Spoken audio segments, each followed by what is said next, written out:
Hey friends! Today we're heading into the third part of the emoji challenge. Grab yourself a hot chocolate, a cup of coffee or tea, and let's get drawing!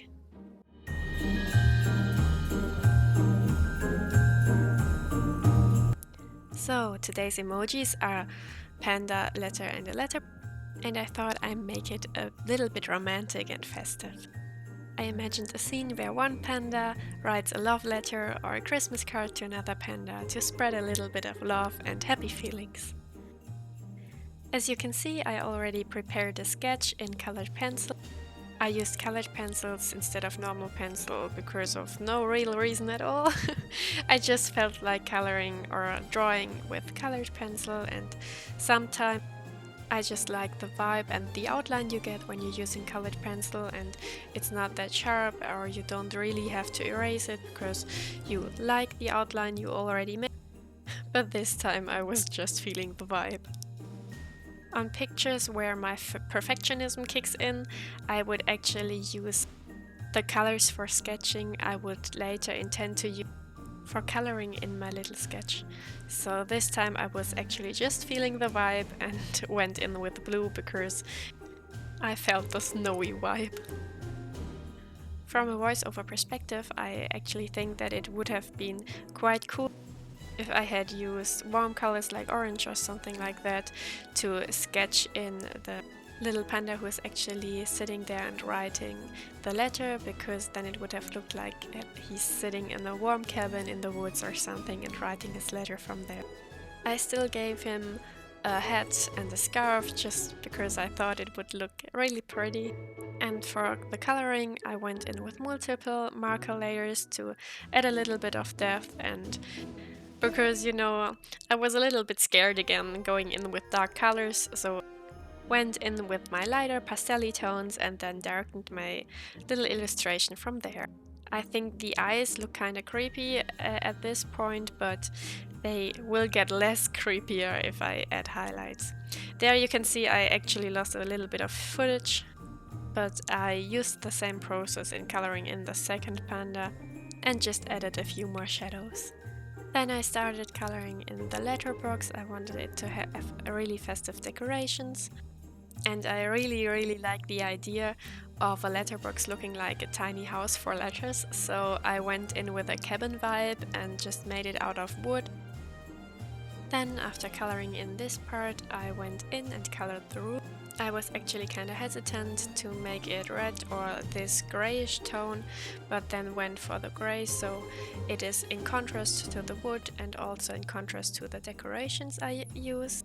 And now I'm going in to add a little bit more shadows using the same gray I used for the roof to make my pandas appear a little bit more round. And while you watch me finish this painting, I thought I could share a few fun facts about pandas with you.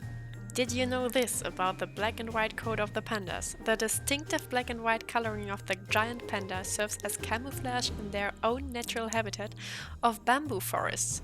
The black fur helps them blend into the shadows, while the white fur helps them hide in the snow. I actually never thought that white and black could be camouflage, like a tiger or something. I think that's really cool.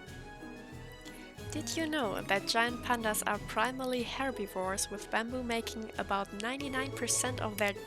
Despite their digestive system being more suited for a carnivorous diet, they have evolved to rely on bamboo. Then there's also the red panda you may know. The giant panda versus the red panda are actually two distinct species known as panda. The more well-known giant panda and the lesser-known red panda, despite the name, are not closely related though. And while the giant panda eats mostly bamboo, the red panda has a more varied diet, including bamboo shoots, fruits, berries, acorns, and insects. And here comes the best fact that I found. Giant pandas have a modified wrist bone that acts as an opposable thumb, allowing them to grasp bamboo stems more effectively. This adaptation helps them eat, climb, and manipulate objects.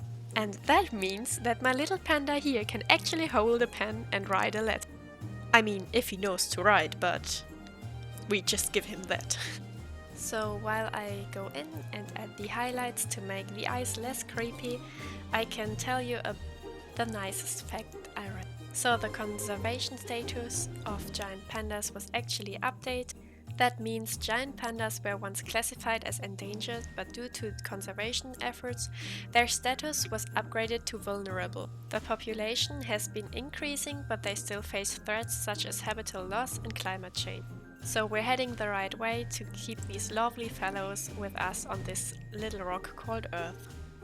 As I'm reading all these facts, I'm actually considering making a whole spread for giant pandas in my sketchbook. I actually already have a full spread of red pandas, and I will show you this spread when I'm doing a flip through. But I mean, can you have enough pandas? I don't think so. Here you can see me doing the finishing touches with colored pencil. I go in with a black to add more shading because, as you may already know, I actually don't have a black marker, so I just use the darkest gray I have and then going in with my colored pencils to make the shadows. I really love using colored pencils or markers because if you don't have so many marker colors, you can always put in more color with colored pencil, and colored pencils you can get in a variety of colors and they are not that expensive, so yeah, let's go for it. As you can see, I'm using colored pencils in the same colors as the markers I used beneath, just a little bit darker.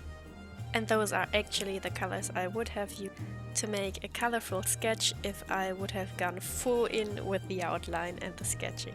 If you're recreating this or doing something similar, please let me know. I would love to see your art.